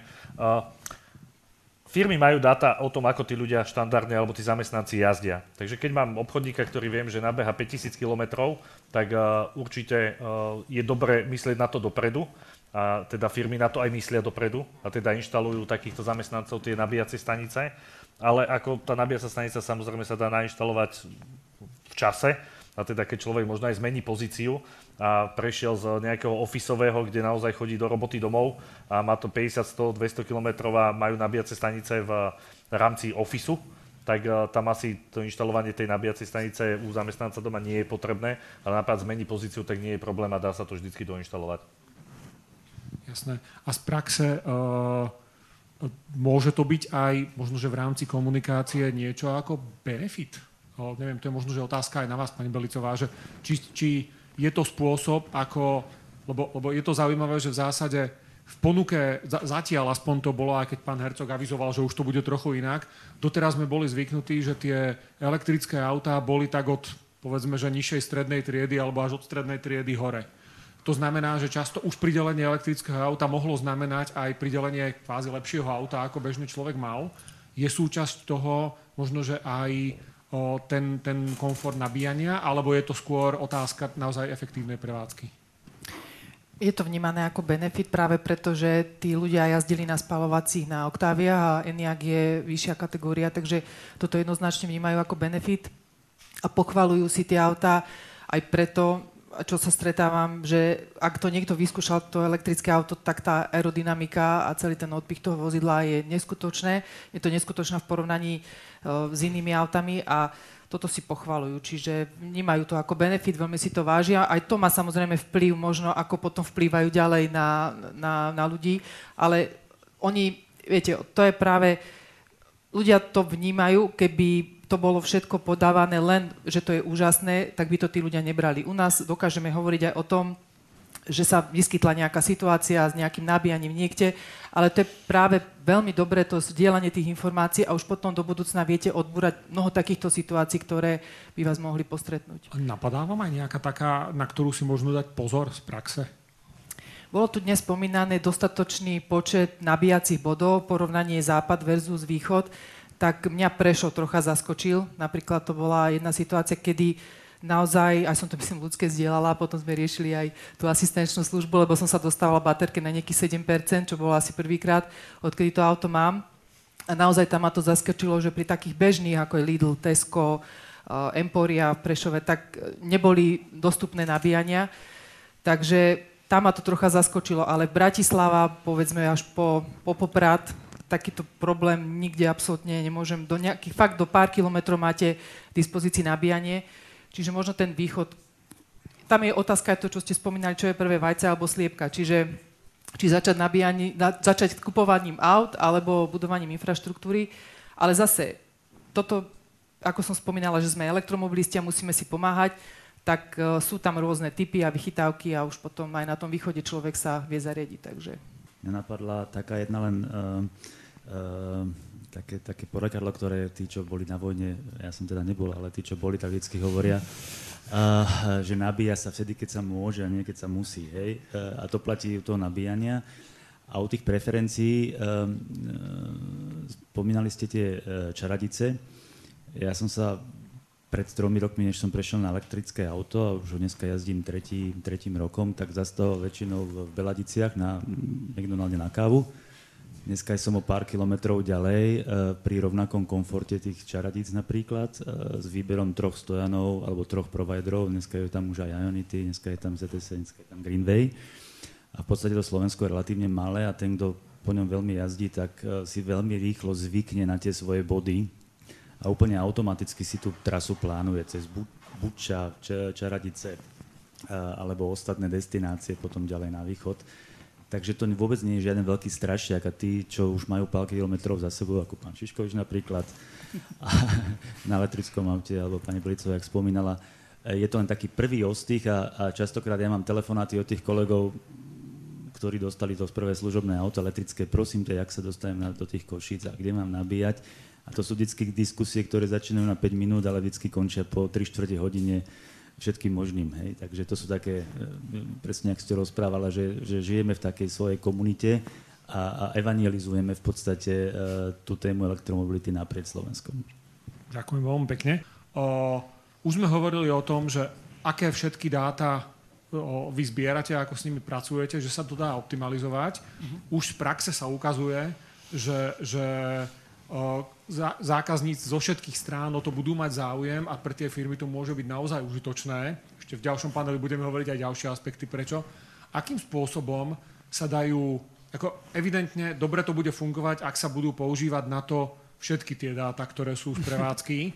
A jednak je fajn, že je jeden fleet management, jeden dashboard a ešte neviem, ako to volá, business lease, ale určite niečo také majú. Ale každopádne vidíte budúcnosť aj v nejakom takom, keď to tak poviem, sofistikovanom garážmajstrovi, ktorý asi bude nejaký typ dispečera, ktorý bude mať naozaj k dispozícii všetky tieto dáta, alebo dokonca možno aj nejaký nástroj, ktorý bude umožňovať čo najplynulejšiu prevádzku aut so všetkými vašimi dátami, bez, možno že s logami, ale bez toho, aby na to boli treba 3 obrazovky? Tak vo väčšine firiem je nejaký fleet manažer, ktorý sa o to stará. A ak má firma samozrejme všetky vozidlá cez operatívny leasing, tak možno aj nie, alebo sa o to postará operatívny leasing napríklad od business leasu. Ale ak je tam nejaká osoba a máme naozaj zákazníkov, ktorí majú špecializovane človeka, ktorý sa volá, že proste ten, ktorý monitor, neviem, ako sa volá tá pozícia, ale je to človek, ktorý naozaj rieši monitoring vozidiel. Fleet manažer, povedzme. Nie, čisto len reporting. Fleet manažer by mal riešiť aj iné veci, od obstarávania vozidla a tak ďalej. Ale čo sa týka vlastne ako keby optimalizácií, tak samozrejme aj elektrické vozidlá a ich prevádzku treba optimalizovať, lebo ono je to celkom také vtipné, ale je to aj trošku náročnejšie ako vysvetliť zamestnancom, lebo keď dáte niekomu proste tankovaciu kartu a má spaľovák, tak choď natankuj, tak buď mám častokrát vo firme akože dohodnutú nejakú fleetovú cenu a tankujem všade rovnako, alebo nemám, ale ten rozdiel nie je až taký strašný, pretože na dedine kúpim naftu za 1,35, na diaľnici za 1,45, je to 10 centov, zabolí to, ale nezabije to, hej. Ale keď sa nesprávne používa to elektrické vozidlo, tam to už môže zaboleť oveľa viac, pretože môžem buď nabíjať teda doma, ako hovoril Gregor, za pár centov, alebo môžem non-stop nabíjať na ultrarýchlych nabíjačkách, kde tá suma bude o 100% väčšia. To znamená, že mne tá prevádzka elektrického vozidla môže naozaj kolísať proste na dvojnásobok a oproti tým, ktorým trošku nad tým sa zamýšľajú, majú možnosti, alebo tým, ktorým je pohodlnejšie ísť na ultrarýchlu, za chvíľku si nabijem a idem ďalej. A toto je niečo, s čím sa snažíme tiež trošku pomáhať našim zákazníkom ukázať, že kto ako ekonomicky vyjazdí, lebo už keď máme elektrické auto, je to dobrý začiatok, ale stále ešte môžem na ňom jazdiť ekonomicky alebo aj neekonomicky. Takže my sa snažíme naozaj poukázať na to, že kto ako jazdí a webdispatching dokáže toto trošku pomôcť s tou optimalizáciou tých nákladov na nabíjanie. Tu by som ja možno doplnil, v podstate každý z nás má nejaké webové rozhranie, cez ktoré sa akože zákazníci štandardného typu dostávajú k dátam. Ale na otázku tých takých špecifických dát a možno nejakého toho prepojenia, tak my na takýto reporting používame Power BI od Microsoftu, čo je v podstate software, ktorý graficky ťahá alebo graficky znázorňuje dáta z rôznych smerov a nemyslím si, že v nejakej budúcnosti by to bol problém tam dávať aj dáta z rôznych kanálov. Takže keď by ten dopyt prišiel, akože ja verím tomu, že by to bolo schopné sa spraviť. Ja ešte doplním Gregora, ešte jedna vec tu tak nepadla možno tak akože exaktne. Ak nabíjate na nabíjacej stanici Greenway, tak vy tie dáta jednoducho môžete naimportovať do web dispatchingu a bežne to zákazníci robia. To znamená, že po dispatchingu budem mať aj tie domáce nabíjania, ale budem mať aj všetko, čo nabíjem na Greenway, jednoducho importované vo web dispatchingu a mám to ako podklad pre tú účtovničku, ktorá s tým ďalej pracuje. Tak. Podľa mňa páni sa tak snažia, aby to už nepreniklo ku mne. Nepodarí sa. Počkáme. Ja už iba doplním, že určite aj za Business List máme nejaký štandardizovaný reporting, kde teda vo veľa firmách funguje rola fleet manažera a niekde vyššie decision makera, finančného riaditeľa, generálneho riaditeľa, kde samozrejme my sme tí, ktorí premýšľajú za klienta a sprevádzajú ho rôznymi reportami počas toho životného cyklu vozidla.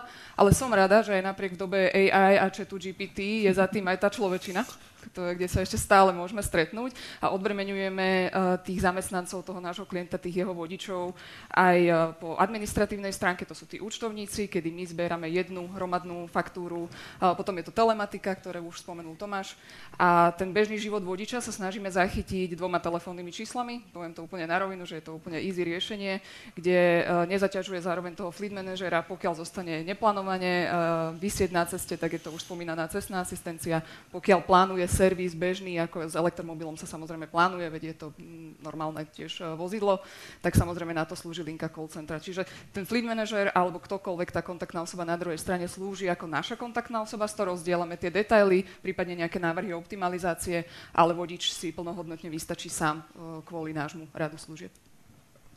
Ďakujem veľmi pekne. No, myslím si, že v tejto chvíli už sú vyčerpané, alebo aspoň minimálne dobre načaté nielen témy, ale trochu aj vy. Takže v tejto chvíli ďakujem veľmi pekne za veľmi zaujímavé informácie. Pán Daniel Derer je sales manažérom spoločnosti Greenlogy a pán Martin Kostúr je generálnym riaditeľom M3 Soft.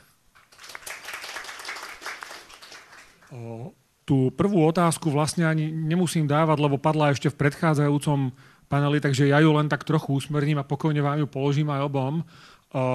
Padla tu téma, ak sa firmy nezaujímajú o nejakú šetrnú alebo udržateľnú prevádzku svojich prevádzok alebo častí svojej firmy nielen z hľadiska mobility, ale aj z hľadiska celkovej energetiky, je nejaký spôsob, ako vhodne a racionálne a ekonomicky začleniť prevádzku elektrických aut do celého riadenia energetiky vo firme? Ďakujem za otázku. Padla tá otázka, či sa dá vlastne využívať riadenie nabíjania ako keby tých elektromobilov, nazvem to ani tak podnikov na prevádzke, či sa to dá vlastne využívať efektívne a hlavne riadenie. My máme vyvinutý software, kde riešime tie otázky, kde už tu padli od týchto pánov, ktoré boli, či vieme napríklad využívať spotové ceny, ak je ten spot nízky alebo záporný, či vieme nabíjať auta, opačne, či vieme vo vysokých spotoch vypnúť nabíjanie aut. Samozrejme záleží to od toho, či ten zákazník má vlastnú prevádzku a či už má nainštalovaný nejaký zdroj, obnoviteľný zdroj energie, alebo či má to riadenie už zavedené. Skrátke povedané, riadiť vieme všetko, v úvodzovkách, čo má nejakú komunikačné rozhranie, ale záleží od toho, ako si zákazník nastaví tieto scenáre. Čiže ak by som sa pozeral na to tak globálne, tak vedeli by sme zákazníkovi využiť 100% jeho vyrobenej energie z obnoviteľných zdrojov a vedeli by sme to manažovať na to, ako to auto, alebo ako má celá tá prevádzka fungovať. Padla tu otázka, či sa napríklad nariadila tepelné čerpadlo. Samozrejme, dá sa riadiť, ak má nejaké komunikačné rozhranie. Čiže záleží od toho, len čo ten zákazník má k dispozícii. A začnem tú tému tak zobšírna. Dajú sa riadiť aj budovy, ktoré sú tzv. Úplne pasívne a dajú sa prerobiť na aktívne, alebo dajú sa riadiť aj budovy, ktoré už majú nejaké aktívne riadenie, alebo aj tú nabíjacú infraštruktúru vybudovanú. Záleží od toho, aká tá nabíjačka je. Samozrejme, ak je nejaká nabíjačka, ktorá nemá žiadne komunikačné rozhranie, tak to sa dá riadiť ťažko. Ale viem napríklad spomenúť aj príklad, ktorý tu zaznela otázka, ako vieme riešiť to, aby sme neprekročovali tie kapacity. Tak napríklad príklad je ten, že vieme nabíjať aj kamión, ktorý má napríklad 350 kW na 63 A ističí a vieme to zmanéžovať tak, aby ten zákazník ten kamión vedel nabiť v určitom čase a za určité rozumné peniaze. Samozrejme, sú na to potrebné nejaké prostriedky, treba zaviesť ten prvotný manažment a potom vlastne záleží od zákazníka, ako to chce využívať, čiže napríklad dá sa dať batériu ložisko, ak nemá napríklad možnosť dať nejaký obnoviteľný zdroj, tak samozrejme dá sa tam dať len tento manažment. Čiže záleží od toho, čo si zákazník predstavuje pod tým, čo chce riadiť a ako to má byť efektívne a hlavne, koľko to má stať. Takže to bola taká odpoveď na túto otázku. No. Však k detailom sa ešte dostaneme. Pán Derer, ako vnímate energetickú efektivitu z hľadiska, možno že aj v nadväznosti, z hľadiska riešení, ktoré poskytuje vaša firma? Tak my sme dodávateľ elektrickej energie. Zakladáme si hlavne na tom, že dodávame elektrinu 100% pokrytú z obnoviteľných zdrojov. No a hlavne, čo je taký rozdiel medzi nami a zbytkom toho trhu, tých dodávateľov, sú práve služby. Poskytujeme služby, ktoré nikto iný na takej úrovni nemá a sme hrdí na to, že sme v podstate takými priekopníkmi v týchto službách. A jedna z nich je napríklad aj služba virtuálnej batérie, ktorá momentálne funguje v domácnostiach, kde vďaka tomu si môže tá domácnosť z tej fotovoltiky tie prebytky ukladať a čerpať ich následne v časoch, kedy tá fotovoltika nevyrába tú elektrinu. No a čo je veľmi dobrá správa, pracujeme momentálne už na obchodných podmienkach, aby sme vedeli spustiť túto službu virtuálnej batérie aj pre firmy. Je to hlavne pre firmy, ktoré sú menšie, možno stredné. A práve to je možno tá téma, že keď fotovoltika vyrába, tak samozrejme najefektívnejšie je nabíjať ten elektrický fleet svoj v časoch, kedy tá fotovoltika vyrába. To je logické. Ale keď už je všetko nabité, tak samozrejme je otázka, čo s tou prebytkovou elektrinou. A toto je práve to riešenie, že my dokážeme túto prebytkovú elektrinu vziať v podstate do tej virtuálnej batérie a následne ju poskytnúť tomu tej firme v časoch, kedy potrebujú nabíjať. Pretože to správanie každej firmy je iné, tých vodičov. Nie každý môže nabíjať cez deň, niektorí musia nabíjať večer, dajme tomu. Tak práve tu by bol ten priestor na to, aby sme vedeli poskytnúť to riešenie s touto službou. Opäť to vyzerá, že by sme sa snažili tú tému trochu komplikovať, ale možno, lebo hovoríme o ďalších a ďalších zariadeniach, ktoré má význam zapojiť do podnikovej energetiky. Na druhej strane vo väčšine firiem, keď si vezmeme príklad aj výrobnú firmu, ktorá má nejaké zariadenia, tak tie tiež, ak majú byť dobre prevádzkované, musia mať nejaký energetický manažment. Takže možno to, čo by bola ďalšia otázka na vás, pán Kostúr, akým spôsobom možno vyskladať zostavu zariadení, keď to tak poviem, v rámci podniku, aby bolo možné ich prevádzkovať efektívne, a to aj s ohľadom, keby sme sa na to rovno pozreli, tak, že ak by tá nabíjačka bola ďalší spotrebič v rámci, takisto ako povedzme stroje alebo nejaké ďalšie zariadenia vo firme, čo pridať, čo ubrať, alebo možno akým spôsobom to zladiť, zvlášť ak má firma ešte aj vlastný zdroj, aby to mohla optimalizovať.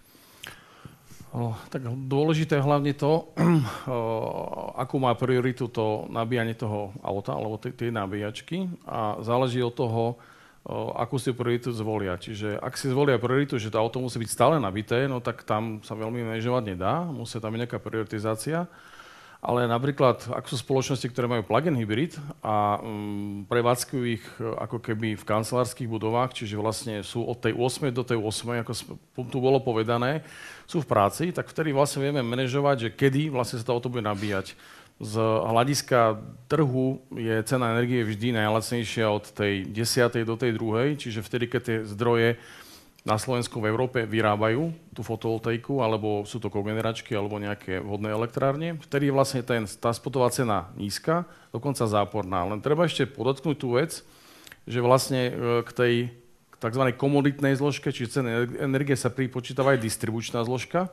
Čiže vlastne vždy je to najlepšie, ak zákazník má vlastný zdroj, pretože hovorí sa tomu tzv. Lokálny zdroj, kde si tú celú energiu vie u seba spotrebovať a manažovať. Vtedy je to úplne efektívne. A čo sa týka štandardných čísel, tak fotovoltika, ak má účinnosť alebo vlastne percento sebestačnosti 25 až 30%, 30 nemá skoro nikto, 25%, je to super nastavená fotovoltika. s energetickým manažmentom sme dosiahli 48%. Hej? Čiže vlastne tam len išlo o to, aby sme tú vyrobenú energiu z tých zdrojov vedeli, nehovorím, že 100%, ale využiť naplno a dosiahli sme, hovorím, skoro 48,5%, čiže skoro do 50%. Čiže záleží od toho, že čo si ten zákazník, aké scenáre si nastaví. A chcem ešte podotknúť jednu vec, že ako je momentálne v príprave nejaká virtuálna batéria, takže sú vlastne aj komunitné produkty, kde vlastne, ak má zákazník viac závodov alebo viac prevádzok, a napríklad má ho v Senci, má ho v Košiciach, má ho v Banskej Bystrici, tak ak tú energiu nevie spotrebovať v tom danom momente, napríklad v tom Senci, tak a v Košiciach prší, tak si tú energiu môže pustiť tzv. Do koší. Čiže je tzv. Komunitná energetika. Tu už mohol povedať vlastne kolega, ako to vlastne funguje. Áno, ten systém EDC funguje na princípe 15 minúty, čiže v danej 15 minúte prebytok tej energie musí byť automaticky zdieľaný s tými ďalšími odbernými miestami. Čiže to je taká, nazvime to trošku nevýhoda. Na rozdiel, ešte aby som nezabudol, je tam jedna podmienka, musia mať IMS merače, všetky tie odberné miesta. Čo chceme my docieliť tou virtuálnou batériou od nového roka je to, aby sme odbúrali tieto problémy, teda aby si spätne mohol tú svoju vlastnú vyrobenú elektrinu z tej fotovoltiky využiť kedykoľvek ten klient. Čiže napríklad, ako sme spomínali aj večer, keď potrebuje nabíjať ten svoj automobil. A takisto chceme urobiť šérovanie nielen cez tie Ačkové merače, ale kľudne aj s Cčkom.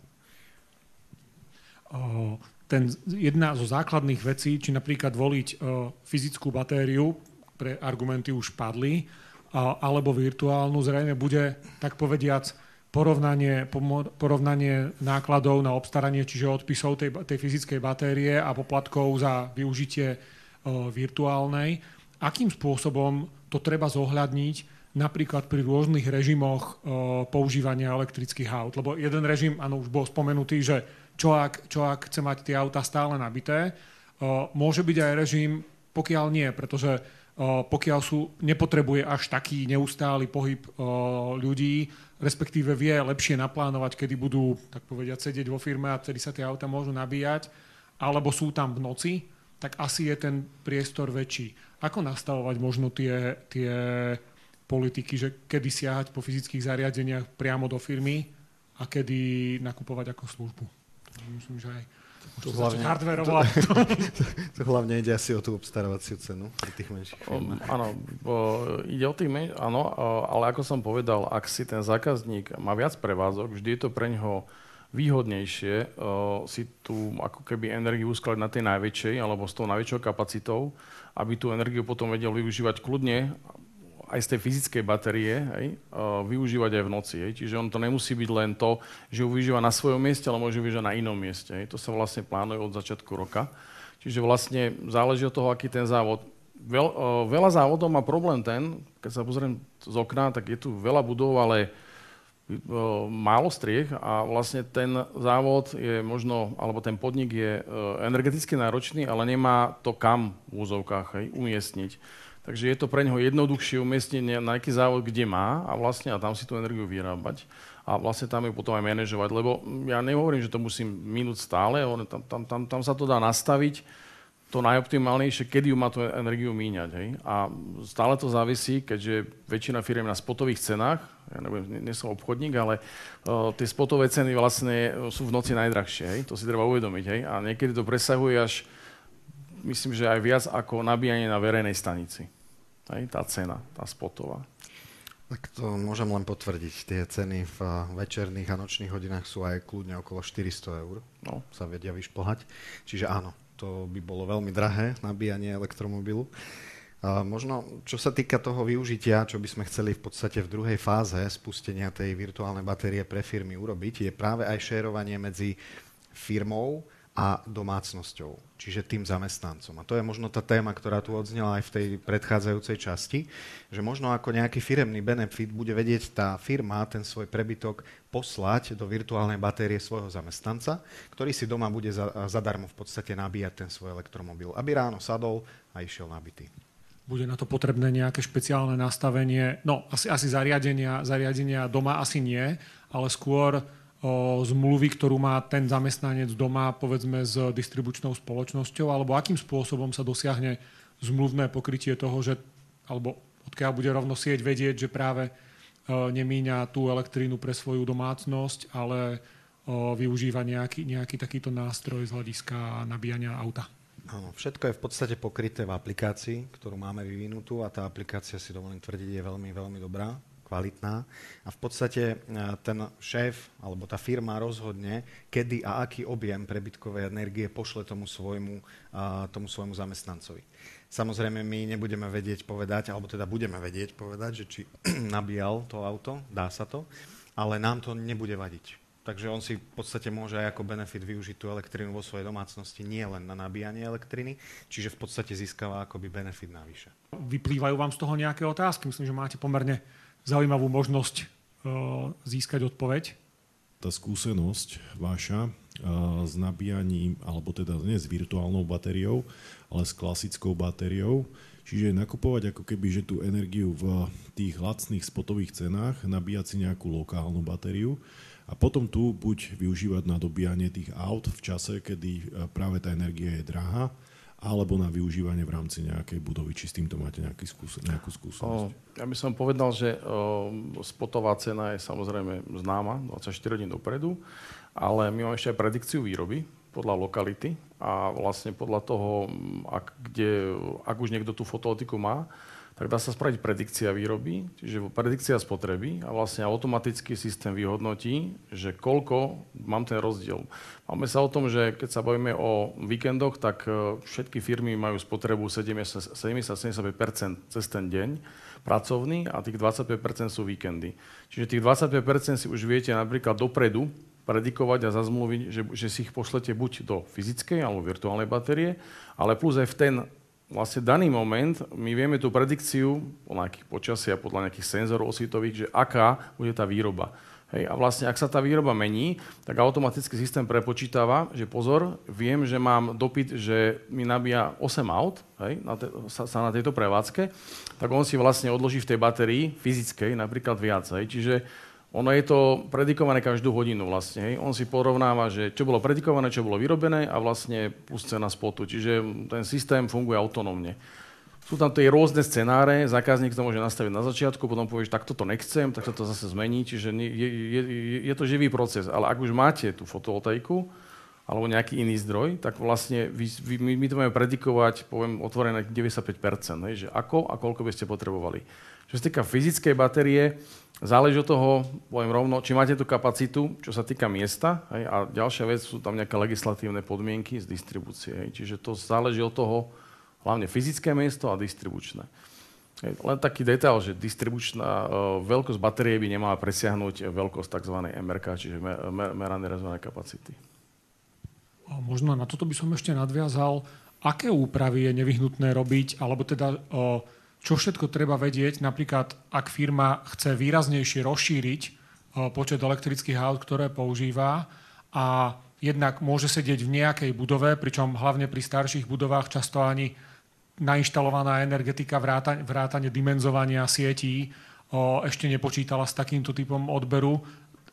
Sú potrebné na toto nejaké úpravy, alebo v prípade napríklad prevádzky výrobného podniku sú potrebné aj nejaké či už hardwareové veci, alebo možno, že zmeny zmluv alebo technických zariadení s distribúciou?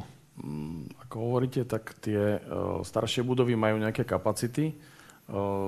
Ak ten zákazník chce prevádzkovať ten fleet v tejto budove a povie si, že má nejakú predstavu o rozširovaní, tak samozrejme my vieme tzv. Strážiť to neprekročenie 15-minútového maxima, plus vlastne, ako hovorím, dajú sa vypínať podľa scenáru určité zariadenia. Čiže prvé to budú autá, nabíjačky, potom to bude kľudne napríklad klimatizácia, pretože ak je 25 stupňov a tá klimatizácia funguje, jej vôbec nevadí, že sa vypne na 10 minút alebo 15 minút, aby sme neprekročili to maximum a potom zase, takže to vlastne ako keby tá predikcia toho celého je len o tom, že aby zákazník povedal, čo tam plánuje a kde je jeho nejaký strop. Hej.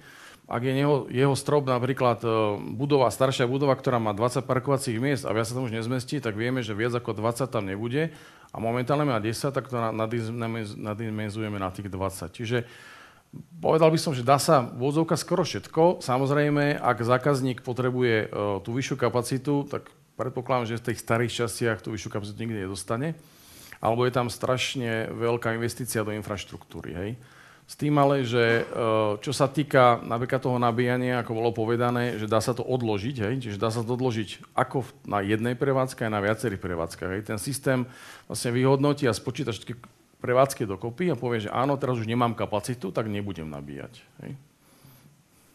A akým spôsobom je to možno, že súčasťou aj toho systému, keď v ňom funguje napríklad virtuálna batéria alebo aj ďalšie zložky vášho riešenia, ak to má fungovať, čo ešte sa dá robiť ako opatrenia na optimalizáciu?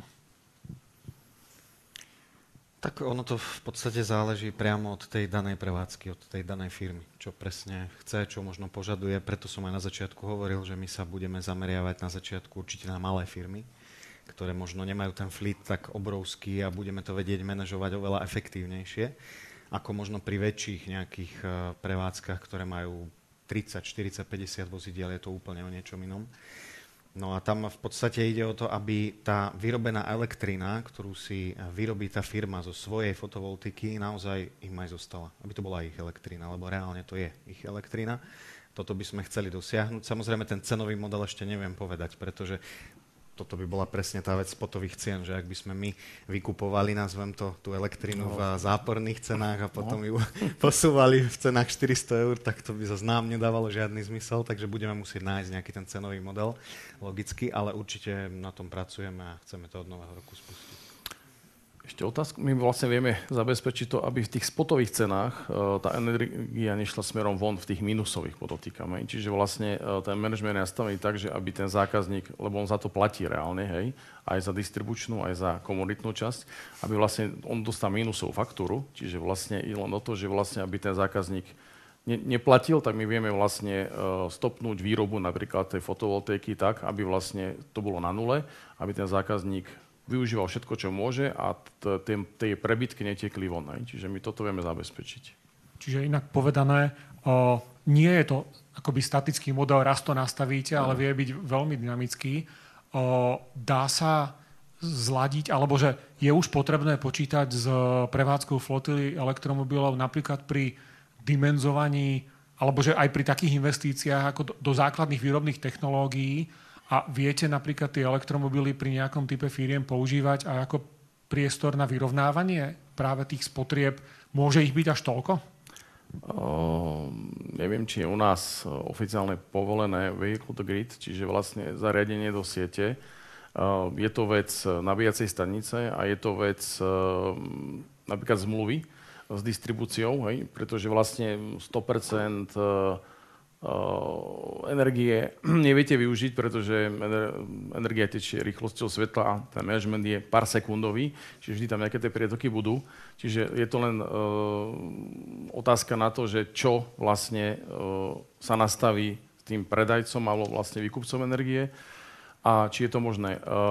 Čo mám skúsenosť, tak na Slovensku nie sú certifikované tieto zariadenia zatiaľ, ktoré by mohli dodávať z auta do siete. Hej. Viem, že to robí Tesla, ale neviem, či je certifikovaný vlastne to ich zariadenie. Na Slovensku asi ešte nie. Viem, že sú nejaké prototypy, malo by sa to certifikovať, ale takisto ako každý striedač je certifikovaný distribučnej spoločnosti, tak takisto aj každé vlastne takéto zariadenie, alebo to výrobné zariadenie by malo byť vlastne certifikované, hej? Lebo vlastne bude prepúšťať niečo do siete. Ak teda opomenieme od takých megalománskych vízií, ako sú trochu preceňované nápady pána Muska, malo by, ak by teda pre budúcnosť, možno, že už naozaj sa pozrieť aj do takej vzdialenejšej budúcnosti, bude mať význam používať takéto zariadenia a možno, že naozaj aj ten režim vehicle to grid aj v budúcnosti, povedzme v rámci firmy? Môže byť akoby to byť relevantný parameter? V rámci firmy ani nie, lebo ono je to navrhované skôr na tie domácnosti, hej, aby vlastne ten zákazník si pokryl spotrebu tej domácnosti.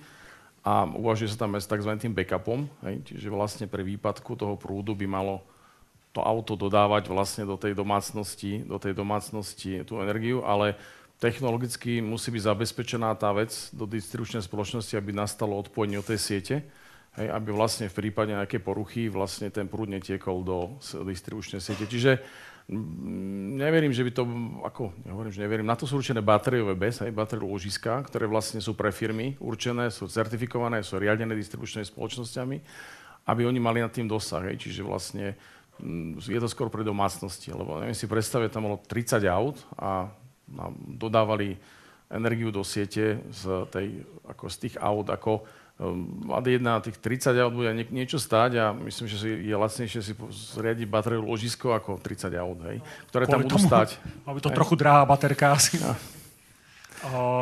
Spomínali ste v rámci takej tej praktickej prevádzky, že vlastne zaradenie každého z týchto prvkov do prevádzky vo firme má aj nejaké zákonné požiadavky. Sú tam momentálne nejaké také, na ktoré by ste upozornili, že si treba dať na ne pozor z hľadiska regulácie, alebo možno sú ešte aj nejaké rezervy v legislatíve, na ktoré má význam trebárs počkať, že sa niečo v tomto ohľade chystá alebo zmení? Hlavne sa chystá skôr na tom obchodnom trhu, by som povedal. Budú nejaké veľké zmeny, doslova ako agregácia a tieto veci, čiže to sa dá počkať, ale to by malo byť už vlastne každú chvíľu. Agregácia by mala asi od nového roka alebo nejakého 1.4. nabehnúť. Čiže záleží od toho. Potom sú tie, ako hovorím, tie spoločenstvá komunitné, vlastne komunitná energetika. Takže to sú z hľadiska skôr obchodného. Čo sa týka hľadiska technického, tak máme na Slovensku 3 distribučné spoločnosti. Každá má iné pravidlá, iné podmienky. Ale všetky má jednu podmienku, že vlastne tzv. Neriadená fotovoltaika z distribúcie do 100 kW. Čiže to je jediná nejaká toto obmedzenie a tým pádom je to vlastne tá batéria do tých 100 kW. Hej, môže zostať tzv. Neriadená, aby nebola dosah dispečingu. Čo sa týka nových vecí, tak u nás myslím, že distribučné spoločnosti majú tie podmienky nezmenené od roku 2019, len s nejakými malými zmenami, keď vznikol lokálny zdroj, čiže ten zdroj aby bol využívaný na vlastnú spotrebu. Čo sa týka povolovania alebo niečoho takéhoto technických noriem, možno, že taká praktická otázka, na ktorú sa možno niektorí kolegovia a kolegyne spýtajú, je bezpečnostná, lebo pri všetkých nových pohonoch, či už je to teda elektromobilita, alebo ani nehovoriac o až anekdotickom prístupe napríklad k vodíku, sa často hovoria rôzne výhrady a často sa k tomu napríklad hasiči alebo takéto záchranné zložky stavajú pomerne nejasne, niekedy len preto, lebo jednoducho tú reguláciu zatiaľ nemajú. Vnímate tam zatiaľ nejakú rezervu alebo nejaký priestor, na čo si musí dať aj firma z praktického hľadiska pozor? Tak, ako hovoríte, tie požiarné aspekty sú podľa nejakých požiarných noriem. Taký vzácny príklad, že kolega sa potrebuje dnes ubytovať v Prahe a dostal upozornenie, že nemôže elektroauto parkovať v podzemnej garáži. Len taký dotaz dostal dnes, čiže povedali mu, že nemôže zaparkovať elektroauto v podzemnej garáži. Áno? Čiže to je taký čerstvý poznatok z Prahy. Čo sa týka ešte... Bola už zatopená, hej, alebo niečo také. Čo sa týka ešte nejakých takých poznatkov, tak som jazdím tých 70 000 ročne na elektromobile a minulý týždeň sa mi presne stalo z toho spomínaného bodu Čaradice po nabíjaní. Šiel smer Bratislava, zastavili policajti a fakt som vedel, čo som spravil. Ten policajt nič iné nechcel vedieť, len koľko to žerie a koľko to vydrží. Takže bol som dosť prekvapený na túto jeho otázku. Bol to aj s majákmi originál, takže na margo toho, že áno, pýtajú sa. Tomu hovorím záujem. Teda. Áno, a pak som vedel, čo som spravil. No. Ale hlavne ide o to, že čo sa týka nejakých požiarných vecí, tak sú nejaké požiarné normy stanovené na Slovensku. Ale poviem rovno, že nie je nejaká koncepcia, pretože Slováci čakajú na Čechov a Česi čakajú na nás, takže je to také špecifické. Sú nejaké požiarne normy, sú nejaké požiarne odstupy. S tými garážami viem, že Česi sú prísnejší, o mnoho prísnejší. U nás som to zatiaľ na Slovensku nevidel, aby tam bolo že zakázané parkovať elektromobil v podzemnej garáži. V Čechách sa to stalo, teraz mi písal, že musím vybrať iný hotel, lebo nemôžem sa ubytovať, mám zákaz parkovať elektroauto v garáži podzemnej. Takže takto, no. A ďalšia vec je, myslím, že čo sa týka nabíjacích staníc, ale tu ho povedal niekto z Greenwayu, viem, že je tam takisto obmedzenie v Čechách, že sa nesmú inštalovať nabíjacie stanice v podzemných garážach. Neviem, ako to je na Slovensku. Dobre, zdravím.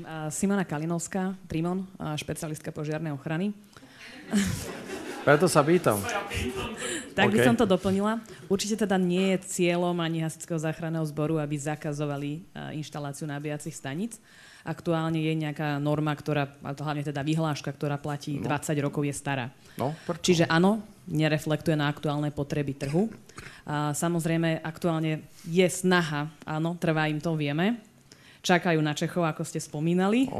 Robíme pár požiarných projektov, ale máme zhruba aspoň 3 roky staré nejaké usmernenie, ktoré hovorí, že do podzemnej garáži môžu byť maximálne 3 nabíjacie body vedľa seba. Majú byť 5 metrov od chránenej únikovej cesty a minimálne tie požiadavky na tú požiarnú konštrukciu by bola aspoň 90 minút, niekde až 120. Takže záleží, že kde. Ale určite, na čo by som možno pripravila vás, je o tom, že tie budovy, keď sa stavajú, tak aby tam samozrejme bola detekcia. To je to základ. To, čo vlastne sa podarilo aj v Prahe uhasiť tento samotný požiar v podzemnej garáži, bolo pomocou včasnej detekcii. Čiže to potrebujeme jednoznačne. Čo má byť novinka, bude, že pult centrálnej ochrany. To znamená, že viete sa nápojiť priamo k hasičskému zboru a tým pádom tá informácia príde oveľa rýchlejšie. Štandardný dojazd nejakej hasičskej jednotky je zhruba 10 až 15 minút. Čiže tým cieľom tej samotnej budovy je o tom, aby sme vedeli urobiť maximum, kým tí hasiči prídu. A na to nám pomôže vlastne stabilné hasiace zariadenie. Áno, poznáme to ako sprinkler. A čo vlastne je trendom do budúcnosti, je nie cestou ísť sprinkleru, ale vodnou hmlou. Je to kvôli tomu, že tam je nižšia spotreba vody, taktiež vlastne je tam aj z pohľadu ESG nižšia teda spotreba CO2 a celkovo vlastne tie prevádzkové náklady samozrejme sú nižšie. Takže toto, na čo sa treba nastaviť do budúcnosti budovy, je jednoznačne, musí tam byť EPS-ka. Momentálne máme vyhlášku, že 50 parkovacích aut až vtedy musí byť, teraz nie je.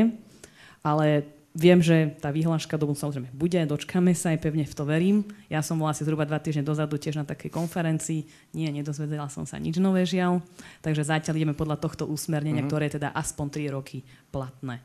Takže zatiaľ v tejto veci aspoň takto. Takže není cieľom to zakázať, určite chcú, len to dlho trvá a je to cesta. Tak ako všetko. Takže a ďakujem. Ak by som mohol nadviazať ešte jednou otázkou, využiť takú vzácnu možnosť, že pri väčšom množstve tých aut, lebo všetci rátame s tým, že ten rozmach príde, nebudú, lebo to, čo spomínali, raz keď som mal debatu o tomto s hasičmi, tak spomínali potenciálny problém, ktorý možno aj českých kolegov viedol k tomu, že to pre tie podzemné garáže zakázali, že v okamihu, ak už to začne horieť a náhodou sa to nepodarí uhasiť, alebo aj sa to podarí uhasiť, aj tak ho potrebujú utopiť. No presne.